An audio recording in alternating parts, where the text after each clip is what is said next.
Well, welcome back to It's an Inside Job podcast. I'm your host, Jason Lim.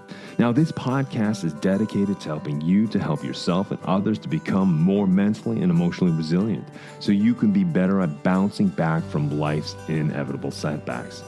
Now, on It's an Inside Job, we decode the science and stories of resilience into practical advice, skills, and strategies that you can use to impact your life and those around you. Now, with that said, let's slip into the stream.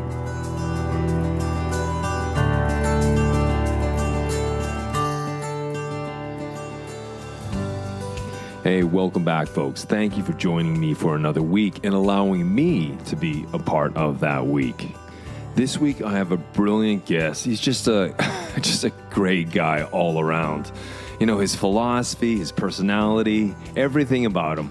You know, I really connected in this interview. But who am I speaking about?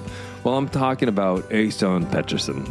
Well, Øystein is a very familiar and famous name here in Norway.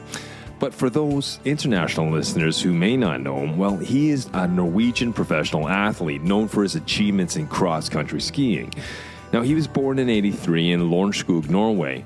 Pettersen began his skiing journey at a young age, displaying exceptional talent and determination. Now, Øystein's career highlights include his participation in multiple international competitions, including the Winter Olympics and the FIS Nordic World Ski Championships. He specialized in sprint events, showcasing his speed, agility, and technical prowess on the tracks. Now, one of Øystein's most notable accomplishments came during the 2010 Winter Olympics held in Vancouver, Canada. He secured a silver medal in the team sprint alongside his teammate Johan Kjølstad, contributing to Norway's overall success in cross-country skiing. Now, throughout his career, Øystein consistently demonstrated the versatility and endurance, excelling in various sprint races. He also competed in the FIS World Cup circuit, regularly achieving top rankings and earning podium finishes. Now, beyond his competitive endeavors, Øystein is recognized for his sportsmanship and dedication to the sport. His passion for skiing and commitment to his training regimen earned him respect from his peers and fans alike. As a beloved figure in Norwegian sports, Øystein's career has left an indelible mark on the world of cross-country skiing. His accomplishments serve as an inspiration to aspiring athletes, highlighting the importance of perseverance, skill, and a deep love for the sport. Now, off the tracks, Øystein is known for his down-to-earth personality and involvement in various charitable initiatives. He's used his platform to support causes close to his heart, contributing to the betterment of society and giving back to his community. Now, today, Øystein, well, he continues to be involved in the world of skiing as a coach, mentor, and ambassador for the sport. His legacy as a remarkable athlete and role model stands as a testament to his remarkable career and enduring impact on the sport of cross-country skiing. And so, without further ado, let's slip into the stream and meet Øystein Pettersen.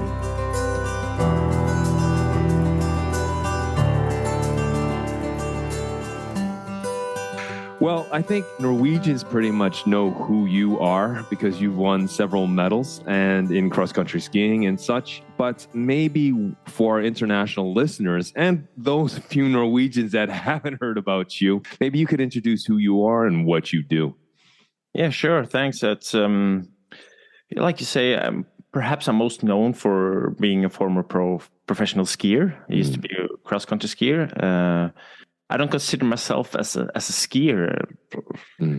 I'm just a guy who's really curious about what people who are good in achieving stuff really do. That's really who I am right now. I'm a lifestyle entrepreneur. I heard someone say, and perhaps I am, but I think I'm just a curious guy who really likes being around people and learning from people. Yeah.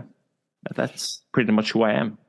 I mean, you've had a life as a top athlete and such. I was wondering maybe we could, we don't have to go into your history, Øystein, as all the professional accolades that you've attained over the years, but perhaps maybe you could speak a little more to what you do presently and who you work with and such, and we can start there and see where the conversation takes us.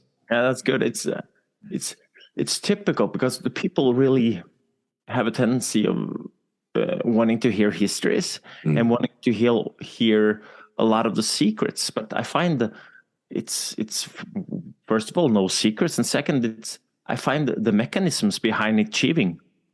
They are all the same. If you are going to be an Olympic champion, or if you're just going to be a good mother, father, or you want to achieve something in business, the mechanisms are quite similar, and the steps are all the same. Perhaps what the steps contain is different, but the mechanisms are all the same. And I think this is what I do right now.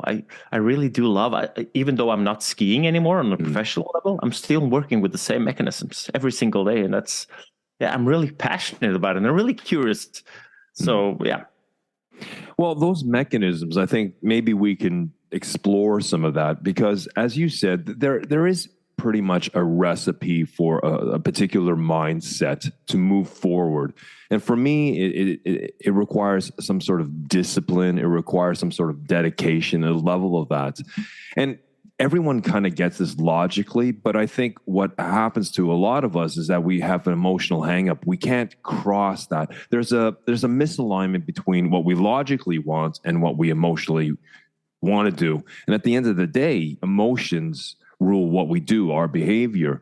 And though it is a very clear-cut recipe per se, if we can call it that, I mean, how do you help someone, or how do you help yourself move from that to get emotional alignment to enact those specific skills to move forward, to succeed, to find resilience? That's you're saying so much interesting just in the first question. Like I'm full of enthusiasm here. First of all, from my perspective, results are consequences, right? It's consequences of the choices you take and the actions you make. And I think everyone needs to be aware that you need to take actions in order to achieve something big.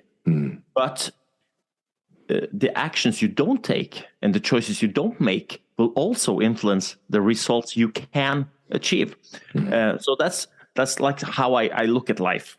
Results are consequences of choices you take or not take, and actions you make or not make.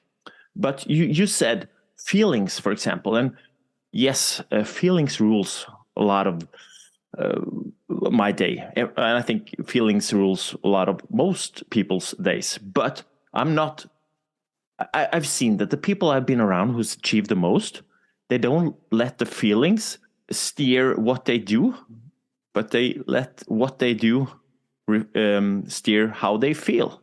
So I'm really conscious about not letting my feelings steer what I do, but to move it the other way around. What I do will affect how I feel. And that's a huge difference. It's the same thing, but it's a huge difference. And I think everybody needs to be aware that either one you choose, you will feel the consequence. So I'm doing and then feeling, and not waking up, feeling, and then decide what to do.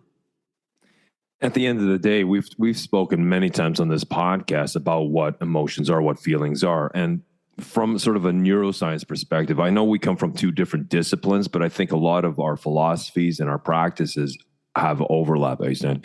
And so for me, feelings and emotions have always been this chemical recipe of hormones, modulators, and transmitters. And there's no good or bad emotions. They're just emotions. They come up, but they are chemical messengers from our physiology to our psychology that something's going on. And it's just to be attentive to it. And for me, for the longest time, I've always tried to help people to maybe reframe emotions as not as instructions. I'm feeling this, I got to do this, but as information, right? And then as what I hear you're saying, Øystein, is that you're sort of self-aware, you're present, and you're thinking, okay, I'm feeling this, but I'm going to do this. You decide on the behavior, and the behavior in itself, it shapes the emotions. That's pretty much like kind of cognitive behavioral therapy. You can do the cognition to change the behavior, or what you're saying, you can use behavior to change your cognition. Yes, that's what I understand. Yeah, and some people find me saying that as in I'm not listening to what my body is saying or what I'm feeling, and I'm saying no. I'm really listening to what my body is telling me. But if let's say I'm feeling tired, okay, what do I need to do in order to feel less tired? I need to rest, I need to sleep, I need to eat better, I need to exercise, I need to do all the stuff. So when I'm having an emotion that I don't like, well, I'm trying to affect that emotion by doing something that's right for me. So I'm not saying that I'm always full gas. No. I'm listening to my body and then trying to do what's best for me in the long run. I'm not afraid of bad feelings, really not, but I really want to feel good most of the time. And then if I do the things I need to do in order to feel the way I want to feel, okay, then it's more likely that I can achieve more. It's not that I'm running around in a pink sky and feeling naive and optimistic all the time. No. No. Like I told you, results are consequences of actions I take and choices I make. Also feelings. And you spoke about discipline. Many people told me like, hey, since you were an athlete, you need to have so much discipline. I was like, I don't think I have so much discipline. I think I'm quite ordinary, seriously. But discipline for me is something I need when I don't see the point of doing the things I need to do. Then I need to have discipline. But other than that, no. I have a lot of good reasons for the things that I'm doing. And sometimes it's hard work. Sometimes it's not so hard work, but it's often not because of the discipline. I don't have any much discipline. I use discipline when I'm told, hey, you need to clean the living room. Okay, then I need to put out some discipline. But most of the day, I work hard, but it's not discipline.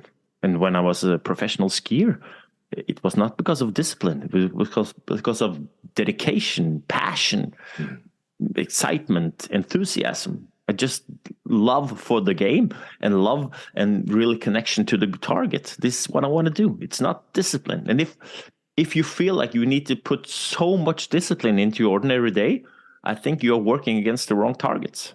I think that's well said. I think that's a very salient point.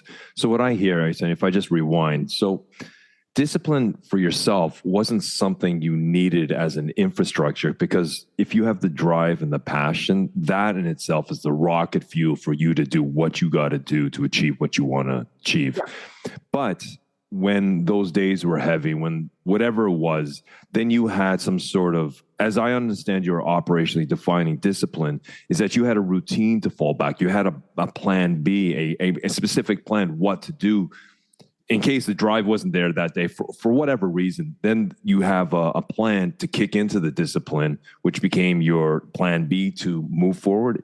Is that what I'm trying to, is that what I'm understanding? Yeah, because there are many times you don't feel like it. There are many times you don't feel like it, but what you really want to feel like is being a person achieving the things you want to achieve. I think that's common for everyone. And then the days you don't feel like it, then you just got to start doing, because then you start moving towards the things you want to achieve. And then you will feel like it. Well, I'm feeling like this. That's, and I think this correlates a lot with motivation. People say that motivation is a factor for starting. I'm saying, no, it's a consequence of doing the job. Inspiration can be a factor of getting the job or starting to do the job, but the motivation is a consequence of doing the job in order to move you. When I meet people who are not motivated, I ask them, what is your target? What is your goal? And most of the time people can't answer. And then I say, then I understand you are not motivated because you're just being busy. You're just busy being busy. And that's, I don't find working really, like working hard, it doesn't motivate me. Working hard towards something I want to achieve, I could put in a lot of effort and I will feel motivated by doing the job. So as I understand it, when you're working towards something, obviously it sounds like you have a purpose, you have an end goal or an end state, and that end state may be an emotional state. As you said, I want to feel motivated, but I just don't start off motivated. What I have to do is trigger the behavior, but that behavior in itself is a passion. It's something on the horizon I move towards. And maybe that passion never gets fulfilled because it's constantly moving, and then you keep moving, but it's goals you achieve. But the passion itself, that's the state you're trying to achieve. Is that what you're communicating? Yeah. And also I think you need to you heard so many people say, like, honor the process, honor the road.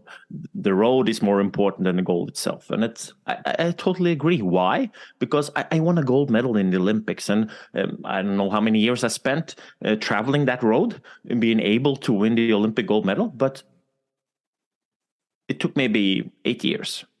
8 years. Every day, every single day, like trying to be as good as possible in order to have a chance of winning a gold medal.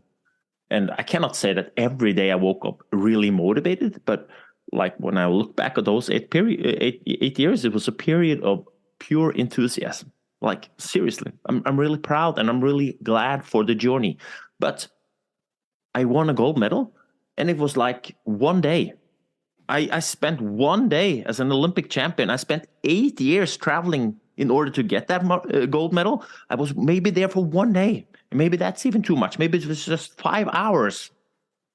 You need to honor the process. If you don't like the process, your goal will never feel like it's worth it. I think you will just end up being really disappointed. And that's why I say you need to have a goal that you really, really, really want to achieve, because then you will actually learn to love the process. It's not about the goal. It's about the process, because you are on your way. Motivation. When I reached the gold medal goal, I felt unmotivated. Why? Because I didn't have anything to reach for anymore. I was already there.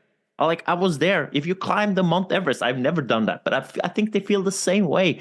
If you are like all the kids, they really now want to have a summer vacation, and everyone is working so hard to get through the final exam, and then day one of the summer vacation, they wake up and they have nothing to do and they feel unmotivated. I think you need to honor the process. It's feeling rudderless. So if we come back to that, so you spent 8 years of dedication, fueled by drive and passion, to achieve, pretty much what may seem like the ultimate goal in your profession, in your discipline. Then you achieved it, and then you felt kind of rudderless, or like that kid. The first day of summer was like, okay, what do I do now? I've got all this free time. What obviously you were in a bit of a, I don't know, maybe a mind slump, or in a little bit of a sort of a holding pattern. What did you do? How did you shift? I mean, was it a conversation you had? Did it take time to sort of settle with, you've achieved everything you've achieved that you've set out for 8 years? I mean, how long did it take you to rekindle that passion, to find a new passion? Honestly, I would say 4 years. And I think it's because I've never thought about how I would act when I got to my goal. Let me take you a step back. When you are working towards something, if it's an Olympic goal, it could be whatever, you are really active in your behavior. You are really active in your behavior. And when you reach your goal and you don't have a new one, you get very reactive in your behavior. And if you look around today, most people, they do as best they can. Like, seriously, people are working really hard. And I'm really impressed by most people. But there are not so many people who has a clear goal, a clear vision, like a real path. I'm on my way towards this. So I'm feeling they are more reactive than active. And once I got the gold medal, I spent 4 years reacting, just trying to hold on. And my performance slowly started to be worse and worse and worse, because I stopped moving and I just reacted. And to what all the other people and all my other competitors did. And so I spent 4 years reacting. And then finally one day I was lucky, because I was thrown out of the national team of Norway. And then I was on bare ground. Like in business world, I lost my job. And then it's really easy to step back. Okay, I need a new goal. And then start to act again. So I spent 4 years reacting. Now, when I'm working with people, I'm really trying to learn them the difference between reacting and acting. There is a lot of good things when it comes to reacting. There's a lot of good things in learning how to adjust behavior, in adjust everything. It's really good, and people are awesome. But when it comes to achieving, it's not reactions, it's actions. That's a totally different mindset in how you attack your day. I think most people are attacked by your day. Well said. Well said. Yeah. And so that is like, and this is, it's really common sense. And I think when like people hear it, it resonates with most people, but still we are, and this might be provoking to say, but I think we are taught up, we are born to be active, not in the meaning like a lot of movement, but in the way of being really active in order to we can learn new stuff, to be curious, we are just active. And then when we grow up, we are learned to be reactive. And this can be, first of all, good. In some situations, it's really good. But in order to achieve, it can be bad, because you just learn to accept things as they are. And I think many people acknowledge that my situation isn't perfect, but it's just the way it's been forever. And I just have to accept it. I can't do anything about it. There is always something you can do, but you need to actively choose it. Achieving is not about reactions, because reactions are changes coming from the outside, and you just need to react upon it. You need to do development. And we talk about developing. That's the same as changing, but it's not the same. Changing is reactive. Developing, it's active. You need to choose it. Everyone can choose it, but you need to choose it, and you need to do. If you don't do, you will just react. So, okay, so let me rewind here. So, active mindset, as you said, that's what you're gunning for. That's what you try to help people to move towards. And so that active mindset means we need to make proactive choices. We need to pre-manage our situations to say, this is where I want to be, and these are some of the steps I need to get there. What I hear then, that's infused, or the passion has to be about learning, developing, growing, moving or exploring or discovering in a certain direction. And as you said, as children, we have that, but then we have that active mindset. But as adults, we may become complacent. You know, after university, we get our first job, then we get into a career, and then we kind of get, maybe, again, I talk in generalities, Øystein, we get stuck in that career. In that career, we may become apathetic or complacent. We reach a certain level where we are considered the experts or the gurus of what we do, and then we just settle. We become complacent, apathetic, and then, as you said, we are just reacting. Instead of us attacking the day attacks us. And that's, I think it's so well what you've articulated there, because for me, I see that a lot in corporations where, you know, people are constantly wanting to strive and grow, but sometimes there's no more room in that. And so maybe it is to shift the goal on the horizon. As you said, it's to honor the process. But when you see someone who's kind of jaded, who is kind of complacent and such, how do you encourage him or her to find that, rekindle that passion, to go from reactive mindset to active mindset? Oh, that's a hard question. I'm not trying to say that I have all the answers. I'm just saying that I'm quite good in asking questions. And then my job is to make sure that I will hold you accountable for your answers. That's what I do. But I find that the people have the most, for most of the time, they have the answers themselves. But I think it's important to understand that knowing this isn't worth anything until you actually act upon it. Like, and there is written books about the power of the mind. The power of the mind, yeah, it's good, but it's nothing compared to the power of actually doing. the things you know you need to do, and sometimes maybe it takes discipline, but then I think you are working again towards the wrong target. I think some of the problem here is there are many problems. One big issue is time.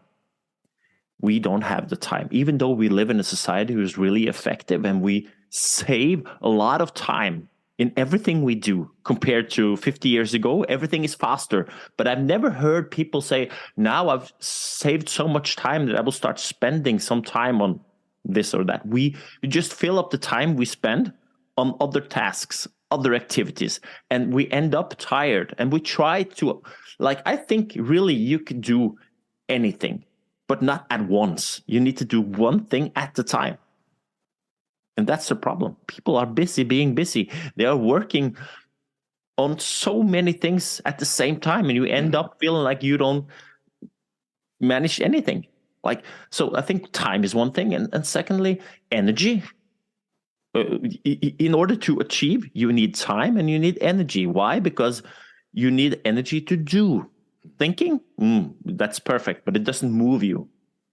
Just thinking. You could think whatever you want, but it doesn't count until you start acting upon it. So you need energy. And the sentence, "Oh, I have so much energy. I need to spend my energy on something." That's not common among grown-ups. We are, the most people I know, they are tired. Tired, that's good, but not if you're just tired because you are busy. So we need to do something in order to have energy, and then set boundaries for our time so we could actually start moving upon one thing at a time. And then third, I think it's important to understand that we treat our goals as wishes.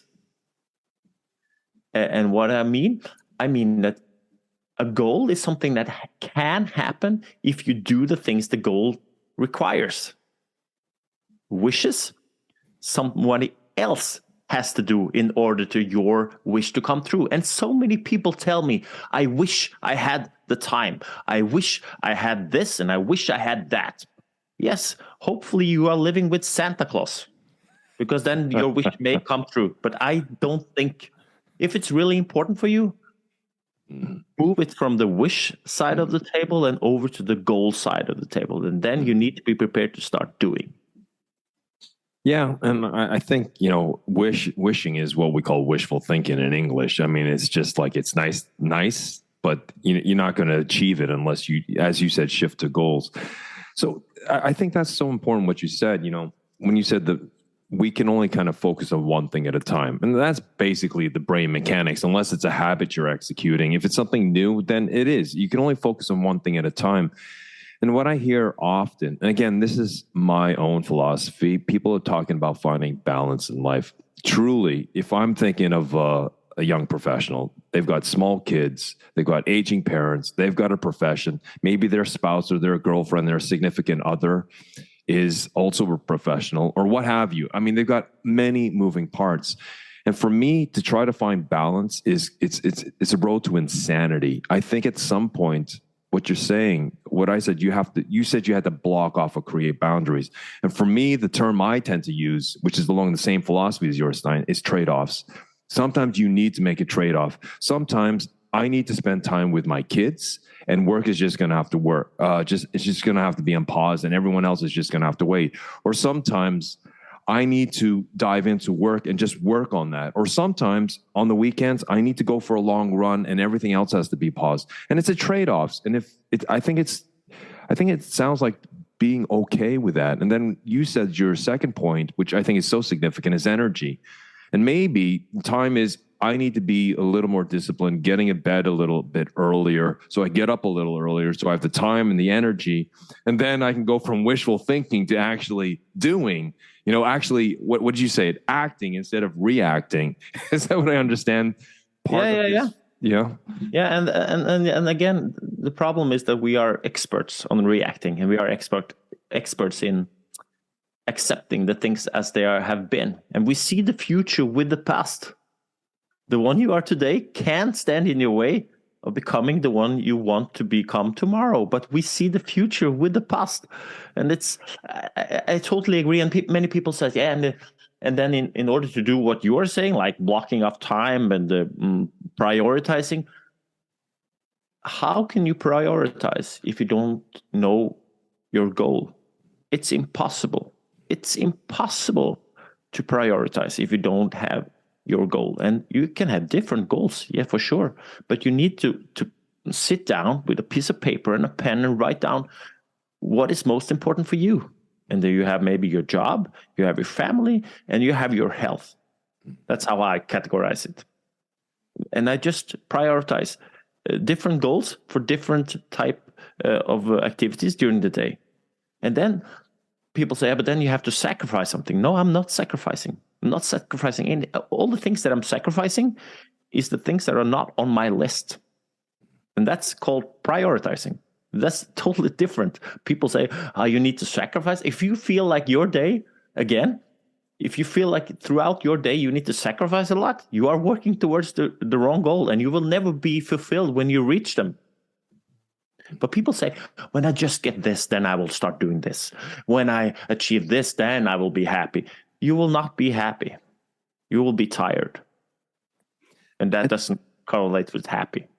No, I think that's what I hear you saying is like someone could have the mind talk where they're saying, I'm sacrificing this, I'm sacrificing that. I mean, just, linguistics, the words we choose will affect the different networks in our brain, right? And just saying sacrifice, it means you're giving something up, that you're risking something. But sometimes just shifting to it, I'm investing time in this today, or in this hour, I invest time in this. So, and then when you invest, there's a dividend. It's not I'm spending time or it costs me this, but if you invest time, again, it sounds like semantics, but the words we choose, I completely concur with you, Øystein. The words we choose will have an effect on how we see things. Like one simple example is the difference between anxiety and excitement. Both of them have the identical physiological markers. One person will say, I'm jazzed. I'm stoked to do this. Another person's got, I'm going to get burned. I'm going to burn out because of this, or whatever they say. Identical situation, identical physiological markers. But one person's saying I'm sacrificing, the other person's saying I'm investing. Is that what I'm understanding you're saying? Yeah. And I think also, I think it's important to understand that just in order to get into this mindset, even though the mindset itself is not worth anything, I think you need to give yourself a possibility to succeed. And what do I mean by that? Normally, we get inspired to doing this when things are bad. Like, things are bad. I need to move away from this. And then we start adding on trainings in order to get into the right mindset. I think it can be good, but also be aware that you need to spend energy in order to be able to have an active mindset, an active way of attacking your day. And then you need to create space to get that energy, to have that time. So the first thing you could start doing is to stop doing a whole lot of things. Where could you set your boundaries so you could really have the time and the energy in order to achieve? And people often think that, we heard all about the grit and everything, that just keep on working, keep pushing, you need to work hard. Yeah, you need to work hard, but not on everything at the same time. And you have time for this. I'm sure you have time, but you need to set boundaries so you are not caught up with all the distractions. What is it? Actions you take that will not get you closer to your goal. It will always take time, and it will always cost you energy. I'm not saying that distractions always are bad, but they will never move you towards your goal. And we are experts in using time and energy on distractions, which will stop you from getting where you want to go. Actions, things you do in order to move you towards you want to go. Distractions, things you do which will cost you energy and will not move you towards where you want to go. And we are experts. You have never seen any football match, cross-country ski race, track and field competition, where someone is running down and doing their things, and then the cell phone calls, and they pick up the phone like, yeah, I'm kind of busy. But what was it? Like, I'm kind of in the middle of a race. Why? Because they are doing their things, focused on this thing right now, and the distractions, of course, they are there, but they don't mind. But metaphorically speaking, people are on that competition every single day, doing their things, and then the phone rings, or the colleagues comes in, or an email drops up, or they just, and it's never any good. You just spend time, and your effort and your performance will go down. I don't want to layer it with sort of a little of the brain science, because what you're saying is right on the money. As you said, to use your vernacular, to use your terminology, distractions is when the day attacks us. But if we become active and we focus our attention, then it's us attacking the day. We have that active mindset. And, attention itself is a finite resource. How we focus our attention. There's only 4 spectrums. We focus externally. It can be broad or narrow, or we focus internally, broad or narrow. But in itself, attention is driven by the quality of our sleep, by the glucose in our system. And the quality of attention is going to be based upon how self-aware we are and where we want to focus it. As you said, a passion, a goal, deciding not to let ourselves be distracted by all the bells and whistles in life. And the thing is, we never run out of attention, but the quality of attention just becomes less and less. And as you said, if we're not cognizant, or if we're not setting boundaries to all the distractions, it literally eats at the quality of our attention, and we get distracted. As you said, we just become, I think you said it so well, we just got caught up in the busyness of the day. We're not really busy, we just got caught up in the busyness, right? We don't have focused attention, such as an athlete or a top executive or a scientist or a student trying to achieve something, whatever, a single mom or a single dad trying to get somewhere with their kids or something. So I completely concur with what you're saying. And I think, that's a really interesting topic, because I think people say that, hey, you are not focused. That's like, you are focused, but you are focused on the wrong things. Your focus is shifting, and I think we are experts in shifting focus. If you compare today's kids or today's grown-up with the people from 200 years ago, we are experts in shifting focus. And that's fine. But when you understand that in order to achieve something, you need to have focus on one thing for a long period of time and spend a lot of energy on this one, then it can be troublesome, because you are not trained. You are training shifting focus. People are watching television and the cell phone at the same time. We are speaking to each other and looking at the cell phone. We are shifting focus all the time. And people might think, hey, you are not focused, but you are focused, but on so many different things in just a short amount of time at a time.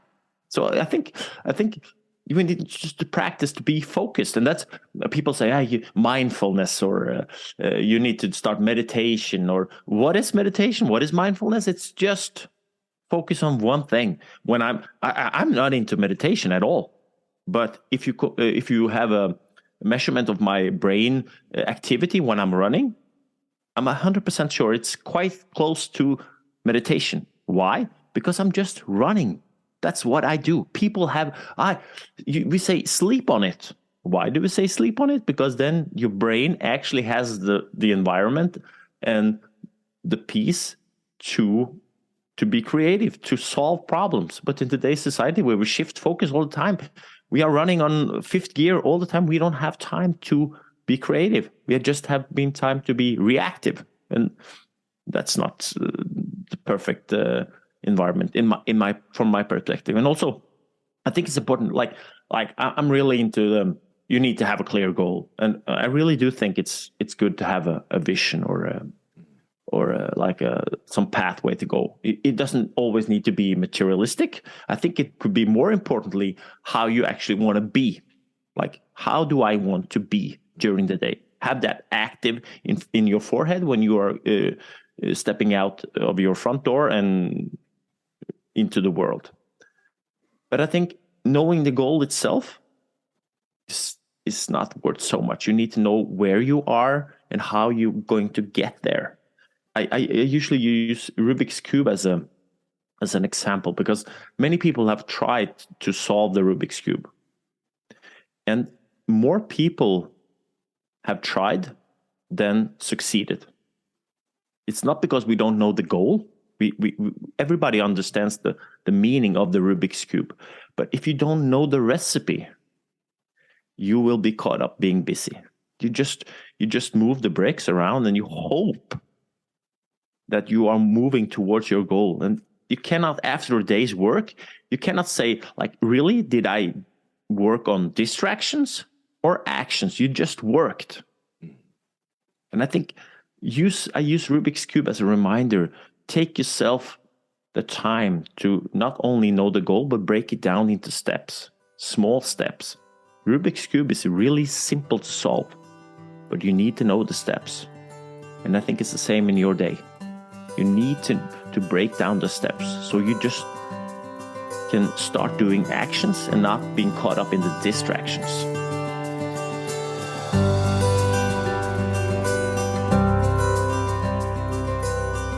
It's about doing the action and not getting caught up in the distractions. Well said.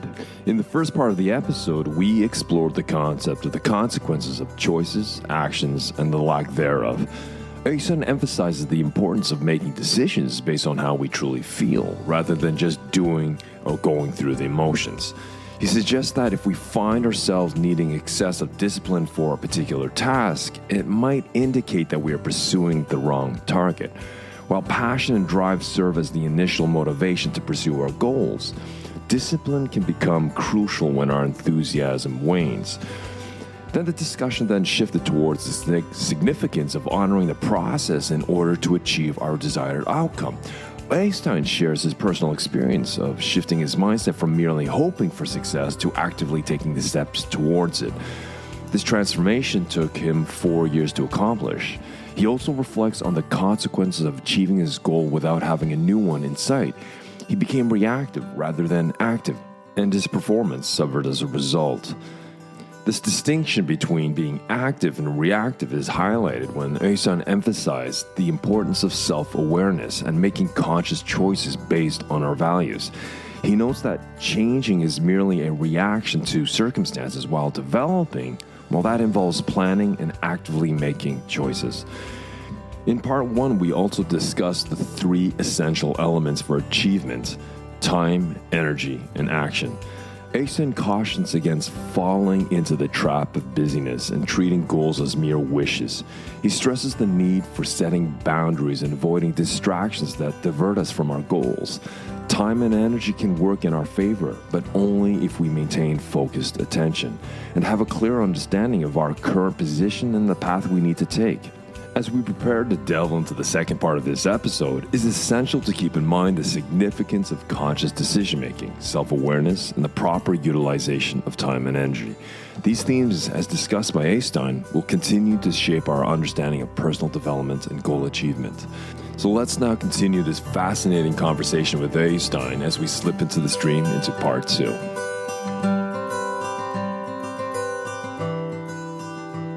And I think that's so well said. It's taking the time. Again, it's about investing the time. As you said, people may say that I don't have time to do that.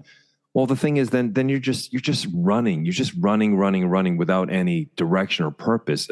Whatever, a rudderless boat, or just blowing which way the wind goes. Whatever metaphor you want to use.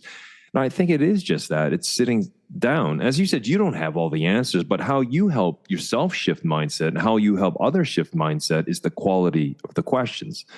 Yeah. And also an add-on to that is when you asked me, how long did it take before you got out of the zone after the slump? I used 4 years.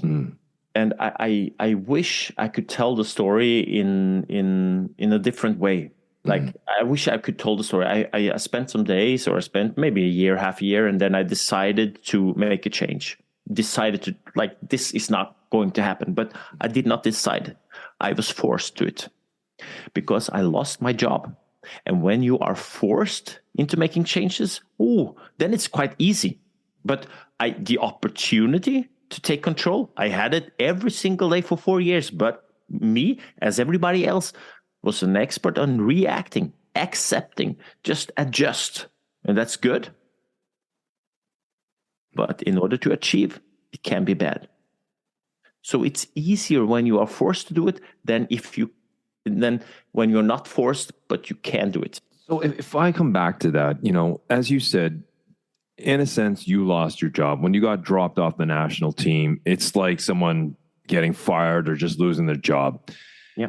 And they get laid off. And so they are in a slump. They're in a more than likely not in a good mental place. And so they are facing the storm. And a lot of people see the storm and they just kind of hunker down and they try to avoid the storm. And sometimes it's hard to find motivation. It's hard to find the behavior to move through that because you just feel completely gutted or you're just running on fumes, Øystein. I mean, I know you don't have a recipe or the perfect answer and it comes down to the individual, but how does someone face the storm? How does someone find the resilience, the fortitude and the tenacity to pick up one step at a time and move forward? Oh, I can only speak for myself, but I have to be honest that the 4 years I spent I was on a national team. I was a professional athlete. I don't think I was the worst person out there in order to do the things I needed to do. But I only did the things that were required of me and never the things that was best for me. And that really influenced how I felt. I did not feel fulfilled. I know I was just doing the things that was thrown at me. I was just reacting. And in order to feel motivated, I needed to get in the control. It's like feeling like I'm in charge here. I have the control, and also setting. One is the clear goal, but actually start to doing the things that the goal required. Because my strategy for the 4 years after my Olympic goal was, I'm hoping this is enough. And hope, that's a really good thing. But hope is a really bad strategy. After 2014, when I lost my job, I stopped hoping and I started doing. And then I got proof that what I'm doing is actually moving me towards where I want to go. I actually started to have proof that I'm improving. And my first step was to stop. What is most important for me? What is most important for Øystein? And I come up with a list, 3 things. One, time. I divided it into time. Time with my family. Time to train. Time to rest. Those 3 things was the things that I was supposed to use my time on. Everything else, say no. And once you start saying no, you also start saying yes to yourself and the things that you actually value. So from one day to another, I went from feeling really broken into feeling really motivated, feeling really alive, feeling fulfilled. I was not a better person or a skier or from one day to another, but my feelings changed. And then when I felt good, my performance on all scales, as a skier, as a husband, as a father, just rapidly improved. And then from 2014 until I retired in 2019, I was the best skier I've ever been. But it's just starting with making that active change. And I'm really honest when I say the years between 2010, where my Olympic gold medal was won, and 2014, I was just reacting. And sometimes the results were good. Sometimes I achieved good results, but I never felt any success because I was just reacting all the way and I was just feeling tired. So even though you are chasing a good result, the results are funny, but feelings is not only correlated to the success you make on a result list or money or business or whatever. It's a feeling you have when you wake up in the morning and go to sleep at night. It's a complicated, concoction of different, chemicals, and they play out in different ways. So you're saying you went from hoping to doing, and through the doing, obviously, from the doing, you are thrown into experience. And that experience was the feedback cycle or feedback mechanism that showed you, yeah, you're taking a step in the right way. And that feedback loop allowed you to keep moving forward, and that fueled your motivation, that fueled your passion again.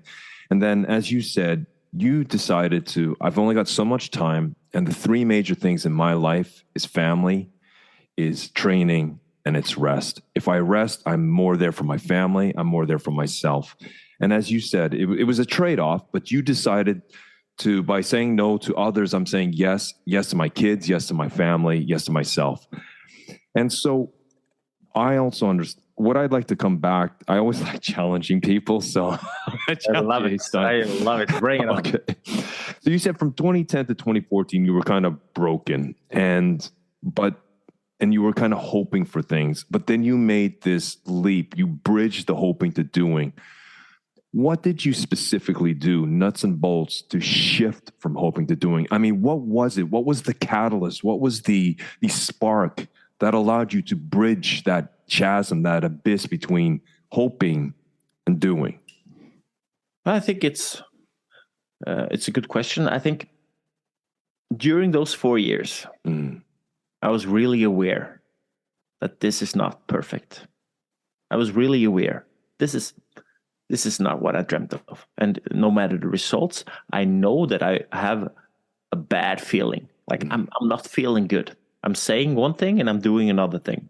I'm saying that I want to be a good father, but I'm traveling with my team. I'm saying that I prioritize the skiing, but I'm attending to a lot of parties I don't want to be just because it's possible. I felt it every single day for 4 years. I felt this is not perfect, but I'm hanging on. I got a lot of grit. Let's do this. And then when I got kicked out of the team, I didn't have any income. I didn't have anyone who provided me with a job offer or any. It was just me, and I had a family, and I had me, and seriously, I was forced to take a choice, an active choice. Okay, where is your path going to lead from now on? And it starts now, not tomorrow, not next week. It starts today. You want to continue as a skier? Okay, then you need to improve your performance. You want to stop skiing and find a job? You want to do this or you want to do that? You need to choose. No one will choose for you, but you will feel the consequence no matter what you choose. So seriously, I was on my bathroom. I looked at myself in the mirror, and this is the typical story, right? But seriously, I just looked myself in the mirror. Who you want to be? Are you a skier? And I felt with every fiber of my body, yeah, I'm a skier. Yeah, I think I have more. I love skiing. I'm really passionate about it. Okay, then you need to stop doing the things you're doing right now and start doing the things that will improve your skiing, because you will not make any money by skiing the way you're doing right now. That's one thing. Second, how can you become a better skier? And what is the most important thing for you? My family. No matter how much I train, if I feel like a lousy father and a lousy husband, I will not be able to, one, ski or perform at my top level. And second, even though if you win a race, you will still feel like a lousy father and a lousy husband. You need to start taking time, spending time with your family. So it was simple, super simple, but that's just what I did. Those two things. Decide to spend time on the things that were most important for me. And then I just started doing that. Say no to everything. And from one day to another, it shifts. Like the feeling in my body just shifted. And now I use that feeling every time I come to a choice where something maybe sounds tempting. This sounds fun. But is it fun or is it valuable? Is it more valuable spending time with your family, working on the things that I love to do now, and taking care of my health? And very often the answer is no. No, I don't have any numbers of how many TV shows I've turned down. But attending a TV show, a lot of people really dream about that. And I'm not, I will not tell you that's a wrong dream. But for me, I value time with my children and family more than attending on a TV show. And I just say no, and I feel good about it. And I don't feel like I'm sacrificing anything. I'm just prioritizing the things that's important to me. And back to the sort of trailhead of my question between broken and motivated, from hoping to doing, what I hear is a man who kind of, as you said, maybe it's quite common. You looked in the mirror and there in the stark light of day, you had to make a choice. And I think sometimes if I can just use the metaphor of a storm, I think a lot of us are afraid of a looming storm. We can see the dark clouds, we can see what it means. And we know if we go through that storm, we're going to get buffeted and we're going to get bruised and we're going to be bashed around a little. But I think sometimes the storm in itself, it's a wake-up call. It's a teacher to tell us that, as you said, what did you say? You said I felt a shift in my body. We call that embodied cognition. You became very self-aware of that shift. And in a sense, what I hear is someone who decided to take agency, to take control, to take back autonomy for that. And I think you also said, look, my income is dried up. You weren't assuming or speculating anymore. You had moved to a strategic thing. Okay, this is the cold hard light of day. I literally don't have currency coming into my account. Now I have to look at the facts of where I'm at and I have to make some cold hard choices. And the other one I hear is you're not constantly focused on the outcome, but you started shifting to the actions I can take, the efforts. And so for me, those three things of autonomy and certainty and effort, that's almost a prescription for mindset. And sometimes, you got to make hard choices and they're tough choices, but that shift you made, you literally felt that feeling. And I think it comes back to what we talked about before, as the example I used, between anxiety and excitement. It's a shift. What had happened is you had shifted. What it sounds like, please correct me if I'm wrong, Øystein, you had shifted the mind talk. You had shifted the narrative you were telling yourself. Is that what I understand? Yeah. And I felt like I took back the control. Mm-hmm. I took back the control. People say that, you need to have so much discipline or you need to have so good habits. No, you need to be aware. You need to take action. You need to just start building good routines. But I think people mix, like, for example, habits and routines. People say, hey, as an athlete, you had really awesome habits. Like, no, I had some good habits, some bad habits, but what I had was really good routines. And I think people mix up routines and habits. Habits, things you do that you don't think about. It just happens on autopilot. When I'm training, when I'm working, I've never been... I never found myself suddenly running through the woods, like really fast. And here I was. It's always a decision to get in my training gear, put on my running shoes, getting out of the forest, and then start running as hell. It's always an active choice I take. It's good routines, not habits. And during the 4-year period of time, I did not have bad habits. I just had bad routines. I knew I was not doing the things that was perfect, but I just accepted them as bad routines and hoping that it will be okay, that it will turn out okay. Like you said, the storm. When you're facing a storm, you could think positive. You could think negative. I don't care. It will not change the fact that you are in the middle of a storm. You are still in the fucking storm. And you need to think right. And what is the difference between thinking positive, negative, or right?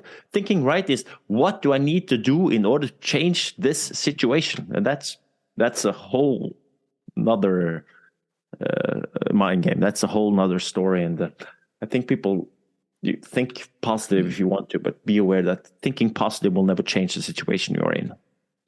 And again, I completely concur with that. Positive affirmations or positive thinking that are not based on the facts and the realities that you may be facing. That comes back to that third point you're talking about. You talked about time, you talked about energy, and you talked about wishing. That's just wishful thinking, positive affirmations. Because sometimes, and again, this is something I've addressed a number of times on this podcast. Sometimes you're in a hard situation, and sometimes any way you cut that situation, it's hard. And maybe it's just a shit situation, but it's not all the positive thinking is not going to get you through that. Sometimes it's constructive thinking. And what you've spoken a lot to today, Øystein, is the ability to have self-awareness, to be self-aware of your thinking, feeling, and doing. And you use the doing to shift your feeling, which shifts the narrative in your head. And you said, I felt that embodied cognition where I went from hoping to doing, and you made that shift. Yeah, and I think why is this important? And then hopefully your listeners will listen now. If you could totally disagree with everything I've said, but this is important. Why is this important? Because you will feel the consequences of your choices. No matter what you say, no matter what you do, you will feel the consequences. People think about confidence. Like in Norwegian, we say selvtillit. It's self-trust. You self-trust.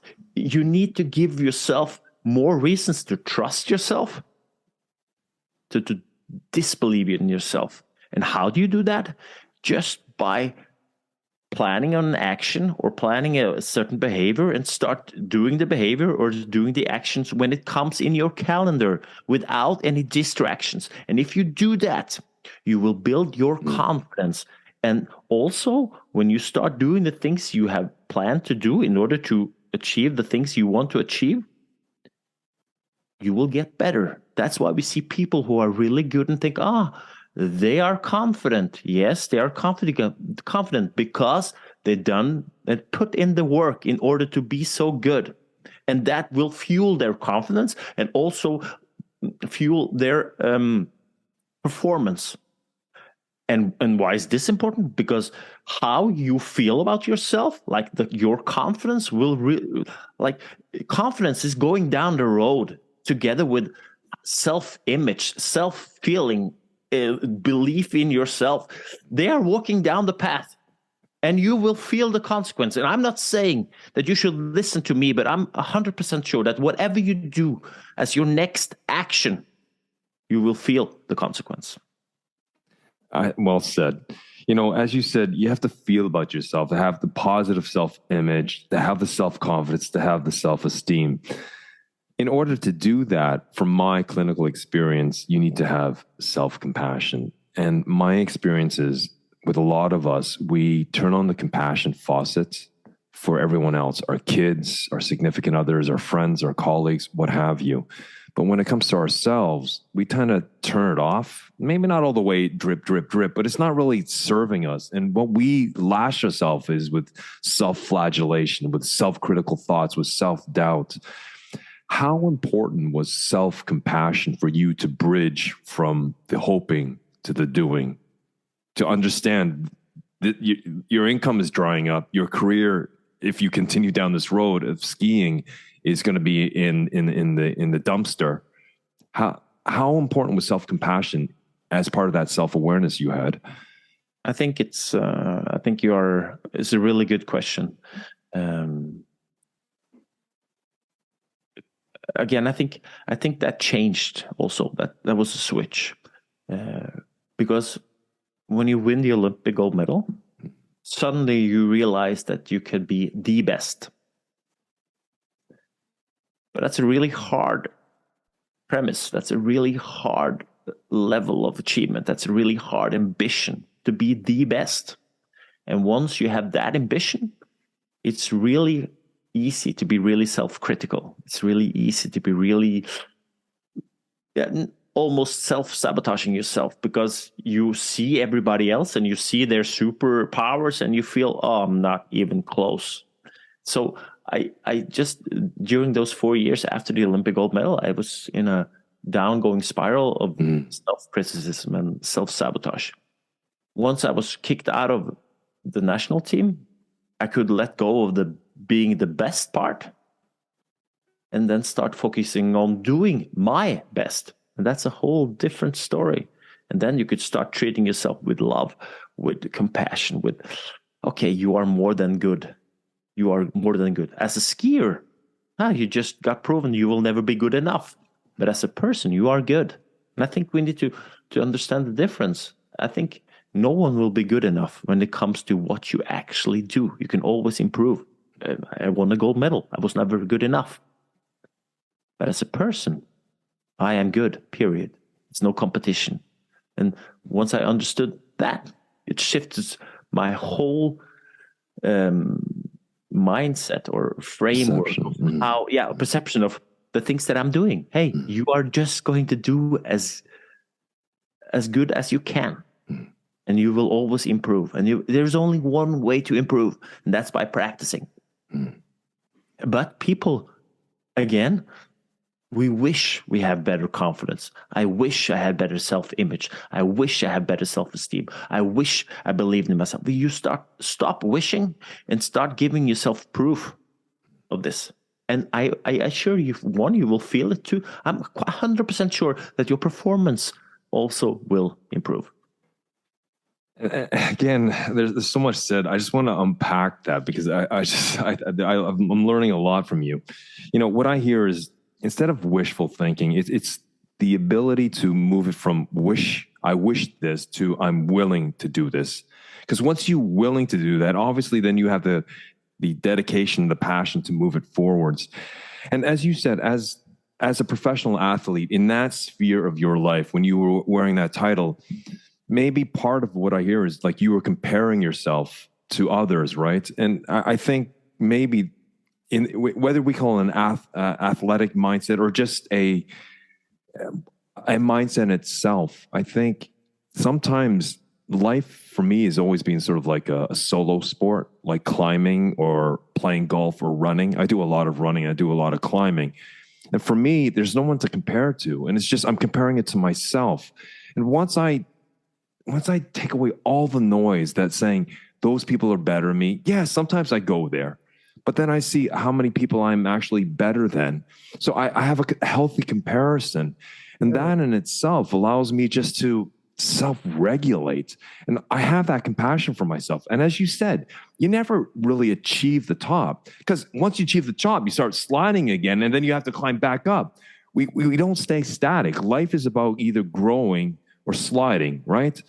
And so for me, when I try to compare myself, and I'm not always good at doing this, but if I just look at myself, I'm in a much better place. I'm in a much better headspace. Is that what I hear you're saying about yourself, Øystein?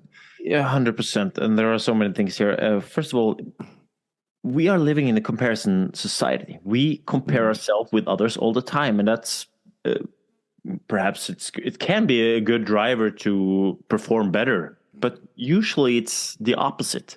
It's just a driver to feel worse. Why? Because we compare ourselves with the people who are better than us. We think everyone is better, and we look up when we compare ourselves, never down. We can never compare to the people we think we are better than. We always compare us to someone we think are better than us, and that leaves us with, you are not good enough. You are not worthy. You are not this or that. And that's one thing. And the second is, it's really uncertain, because if you put your value on you, on how you think the other people think of you or how other people perform, it's really uncertain, because you never know how they will, one, think of you, and second, perform. So we need to start comparing you with you. I'm comparing me with me. And of course that's but it's impossible to say when you're doing a sport. Yeah, I know I'll have a result, but I finished fourth in Vasaloppet. Vasaloppet is the world's biggest ski race. I did my very best. Like, seriously, I did super good. I was fourth. I did my very best. Should I be disappointed because I was only fourth, first loser? Or should I be proud? Loser. Exactly. I've traveled home from the Olympics. I told you, I won a gold medal in the Olympics. It was a relay. In the individual sprint, I was sixth. I was the last guy in the final. You know, I had a crash in that final. I had a crash. Some guy from Kazakhstan, he stepped on my ski, so we crashed, and I ended up finishing last. It's one of the most proud moments of my life. The result was not the one I dreamt of, but my performance was top level. I was my very best that day. A day that I've been working on and towards for 6 years. I did not reach the result I wanted, but I performed as I was trained for. And just prepare you with you. And there are so many things around the result you cannot control, which will influence. Don't look at the result itself. Look at you and how you act, how you perform, what you do, and how you feel. I think, again, you're making a lot of really astute points. And for me, they really resonate. You know, self-compassion comes back down to a sense of self-worth also. I mean, it's multifaceted. But what I hear you saying is the result is don't get fixated on the outcome. Like in that ski race, unfortunately, the other competitors stepped on your ski and that kind of blundered everything up. And if you had been measuring your worth, your confidence, or your self-worth based upon the outcome of getting a gold in that race, then you would have been completely trashed. The self-compassion would have been totally off. Where I hear is a man who decided, you know what, it's about the effort, because the outcome is so far out there. There's so many variables in play. You don't even see the variables in play, such as someone stepping on your ski. I'm sure you weren't expecting that on some sort of turn, but it happened, and that shifts the outcome. And so for me, that's so salient, because a lot of what I try to help work with people, and obviously with myself, is that it's okay to compare yourself to people above you, because that shows you what you can achieve. But that's an outcome, and that's a possible permutation of an outcome. It's not an exact thing. So you got to kill your darlings, maybe something. And so if you spend 20% of your attention, as you said, the quality of your attention, focusing on the horizon, on the outcome where you want to get, but then you focus on the 80% on the effort, what you can do here and now, because that will pay it off. Then you're telling me I hear someone who's self-aware about his thinking, feeling, and doing, focusing more on the doing to shift the feeling. I hear someone who puts on the self-compassion. You know what, Øystein, you'll learn, you'll grow from this. In that 4-year hiatus you had, you went from hoping to doing, but that required you to have self-compassion. What I also hear is a man who shifted to self-efficacy. Self-efficacy meaning what you did. You took agency, you took control over what things, and autonomy. You started dealing with the facts and the certainty, what you were certain about. And again, you focused on the effort. And that combination of what I hear, for me, in a sense, defines this active mindset that you so eloquently spoke about, the reactive and the active. And if you have that active mindset, as you said, I really like that term, you attack the day. It's not the day attacking you. Why? Because you put distractions aside. Not all the time, but you try the best you can. You try to mitigate as many distractions as this. You decide where I'm going to devote my time. You said my family, my training, and my rest. And that's what it is. And yes, I say no to others, but I say yes to me and my family. And that in itself, I mean, they're all different elements, but they all contribute to this person that you've evolved into. Is this what I kind of understand you're communicating? I'm trying to capture everything in a few sentences here. When you spoke, I was like, I need to ask him if he could write this down and send it to me in a letter, because this I want to read every day. If people told me this in my funeral, I'll be a happy dead man. Like, that's what I try to communicate. And when you're sitting in a podcast like this, it seems like this is a man who is doing everything right, never does wrong, never has any struggles, always shifting his actions into the right ones, always feeling good. No, I'm working with the same mechanisms as everybody else. I feel struggle. I feel less worthy. I feel sometimes that I'm self-sabotaging. I have my battles. Everyone does. And I think that's what's growing is. No matter where you are on the ladder, it's always taking one step at a time, and the steps are the same. It feels the same if it's for me, for you, or any. I don't care where you are on the ladder. The ladder is, you need to climb one step at a time, but never confuse a ladder with a elevator, because then you will just be standing hoping that you will get up, and you will never get up. And again, it comes back down to investing action, investing effort, and making that call, making that step, just engaging with yourself, right? And as you said, those who are fortunate to have you as a consultant, as a sparring partner, as a coach, as a motivator, whatever you want to call yourself, because you create, as you said at the top of this conversation, you become the external commitment. When we sometimes promise to ourselves, we can renege on ourselves. And so sometimes it's okay to ask for help, to seek someone who can take us to the next level, however that may show up in your profession, your discipline, or your life. And I think that's what I try to get on this podcast, having a person of your caliber and understanding the experiences, talking about your vulnerabilities, your flop ups, but how you've climbed back up and how you still slide sometimes, but how you get back up on the horse and you start climbing again. I mean, that in itself, this interview is great to have that, because we pick at so many different elements here. Yeah. People have a tendency to like leader programs or development programs or podcasting or inspirational speeches. Does it work?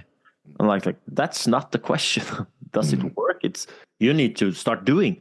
And then you can tell me if it's working or not. And if it's not working, then we are doing the wrong things. And we just have to adjust the doing. But the podcast itself is not working. Sorry. And the leader program itself, it's not working. It's not the contain in the podcast, that's nothing. The doing is everything. And there are so many different methods. There are so many strategic thoughts out there. There are so many books about how to achieve this or that, but none of them will work unless you start doing. And I think everyone will work if you do the things that's in the book, in the program, in the podcast.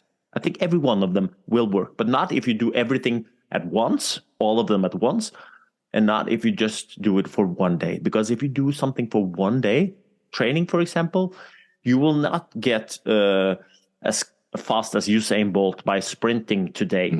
You will wake up tomorrow and you will feel sore. You will put in a lot of effort today and you will wake up tomorrow and you will feel worse than today. It's just because it's outside your comfort zone, something new.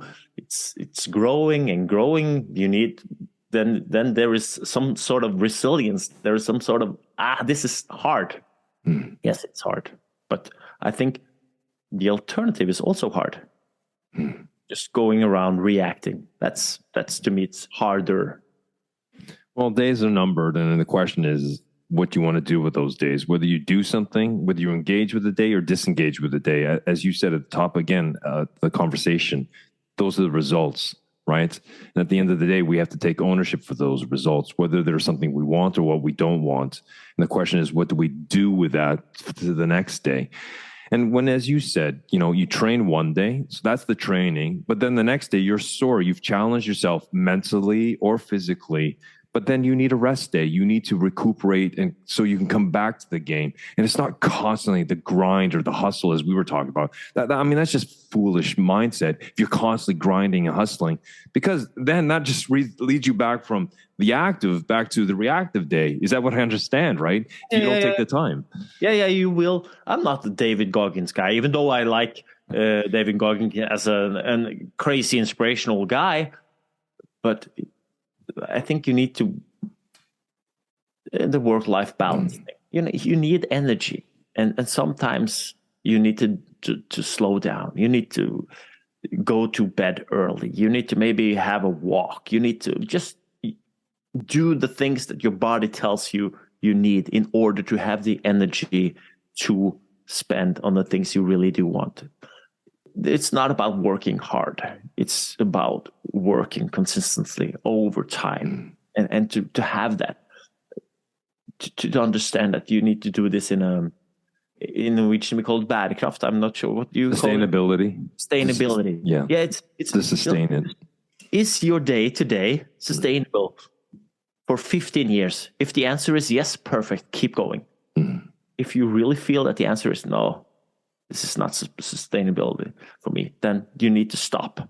Take a step back. Look at what you could stop doing. Look at things you can't start doing in order to make it sustainable, because you will feel the consequence. I'm 100% sure. And I concur. And sometimes you don't have to have always the 15-year goal in mind. Maybe it's a 2-year position you're moving into. And within those 24 months, things will shift, things will change, but just go for the short ride for a little. But is it something you want to do? Is it, as you said, is it linked to your passions? Right? Back to what you're saying. Yeah. And the doing. And the doing. There are certain things I've seen, like people who are good achievers and people who are not so good in achieving. Not in the meaning of better people or not good people. Like, people are good, period. But in order to achieve, then I see some differences. And one is the people who are good in achieving, they do, and then that will affect how they feel. Not how they feel will affect what they do. And the second is people who achieve are good at starting and finishing. People who are not so good, they have a problem of starting and very often problem of finishing, but they still hope that they will achieve. But that's a bad strategy. And I think it comes back to what you're saying. It's the quality of the questions. It's the questions you ask to help people take ownership, because one man's solution is not going to be another man's solution. And they have to find their own bespoke, tailored way of doing things that works for them. A really difficult but really important question. Like, if you're boiling all this down to one question, is, are you alive or are you living? And I think people who are reactive more often say, I'm alive, than living. I think that's a great place to, for someone to think about. It's a crossroads. And maybe that's the question they need to awaken the self-awareness and then trigger the self-compassion about how they want to learn, grow, and develop, and that it's okay to stop up. And then it triggers the self-efficacy. What can I take action on? What can I do? Where do I have control? What are the facts? And then, because that one particular question, am I alive or am I living? That's a great question. It's a positive Pandora's box, because then it will stimulate other deeper thinking. And I think, as you said, I take time to rest. And maybe that rest time for all of us, we can sit down, as you said, with a pen and paper, and just write some of the questions we want to ask ourselves first, and then spend time answering it. And to answer not in sort of abstract terms, but try to operationally define those answers so they are action-based. So you move from the reactive to the action. Yes, the Rubik's Cube. The Rubik's Cube, exactly. Yeah, because like, I want to start living. Yeah, that's perfect. How does living looks like?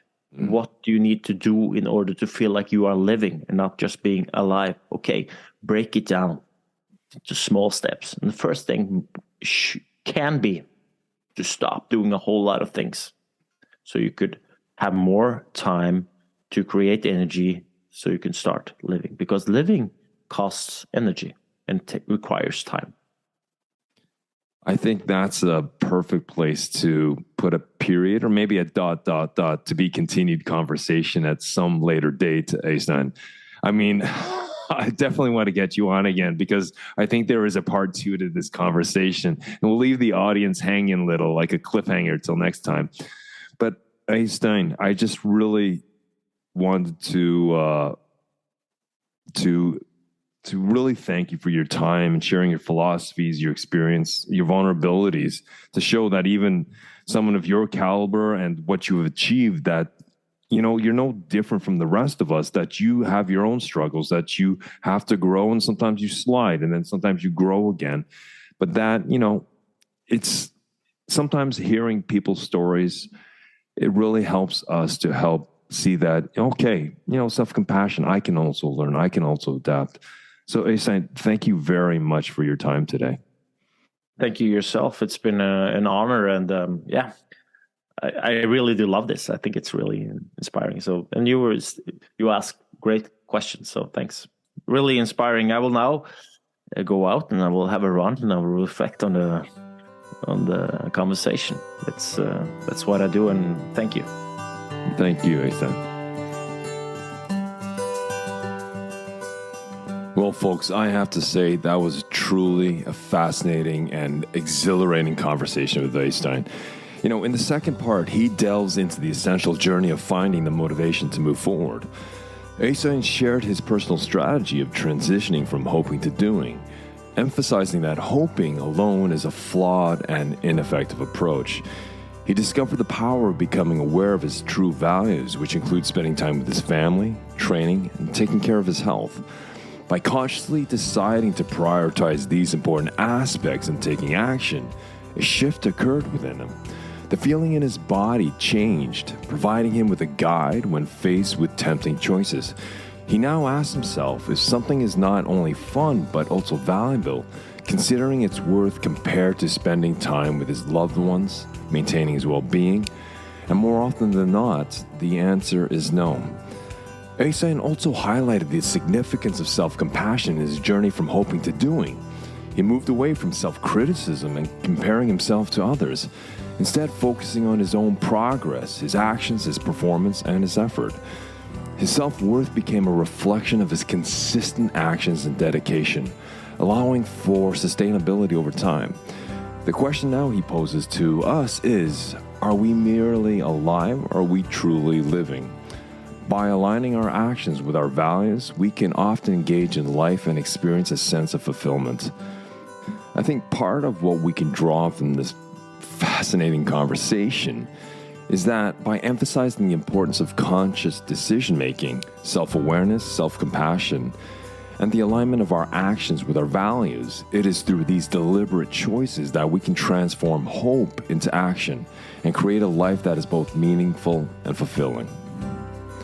And I just want to send a big personal thank you for Øystein for his time and his generosity of sharing his thoughts, his experiences, and vulnerabilities with us today. Øystein, personal thank you from me to you. I hope we get to have another conversation real soon, because I think there is definitely a part 2 to this. Well, folks, that brings us to a tail end of another episode, another week. And as a call to action, if you could please recommend this podcast to friends, to colleagues, to family members, you're doing me a huge solid. And if you could take the time, please post on your social media feeds this particular episode and maybe what you pulled from it. But thank you for allowing me to be part of your week. And until next week, keep well, keep strong, and we'll speak soon.